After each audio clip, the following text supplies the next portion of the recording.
वळूयात पुढच्या बातमीकडे। खासदार ओमराजे निंबाळकरांनी धाराशिवच्या जनकापुरात नुकसानीची पाहणी केली। याच वेळी ओमराजे तलाठ्यावर चांगलेच भडकले। खरडून गेलेल्या जमिनीचा पंचनामा केला की 3 वर्ष काही मिळत नाही असं तलाठी आणि मंडळ अधिकाऱ्यांनी शेतकऱ्यांना सांगितलं होतं। यावरूनच ओमराजे चांगलेच संतापले।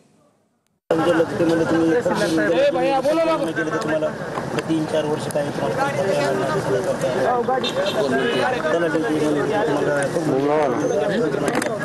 मदत पुनर्वसन त्याला स्वतः बोलतो त्याची तरतूद नाही म्हणजे कुठंच माहिती घेतली नाही तसं तुम्हाला सांगायला मला ह्या प्रश्नाचं उत्तर द्या की तुम्ही ही चर्चा का करायला लाव की खरडून गेलेल्या जमिनीचा पंचनामा झाला तर 3 वर्ष मिळत नाही। जी आर आहे का कुठं वाचलंय का मग का चर्चा करायला का सांगायला का सांगायला तुम्ही जी आर वाचला का तुम्ही जी आर वाचला का तुम्ही हाय का कुठं मग नसताना तुम्ही चर्चा का करायला तुमची लेकरं बाळ 3 पिढ्या तुमच्या नीट व्हायच्या नाही। मी तुम्हाला सांगतो तुम्ही जर चुकीचं केलं ना अजिबात फालतू चर्चा करायची नाही। इथं काय झालंय साहेब खाली तलाठी मंडळ अधिकारी विनाकारण चर्चा करायला लागलेत की खरडून गेलेल्या जमिनीचा पंचनामा केला की पुढचे 3 वर्ष काही मिळत नाही।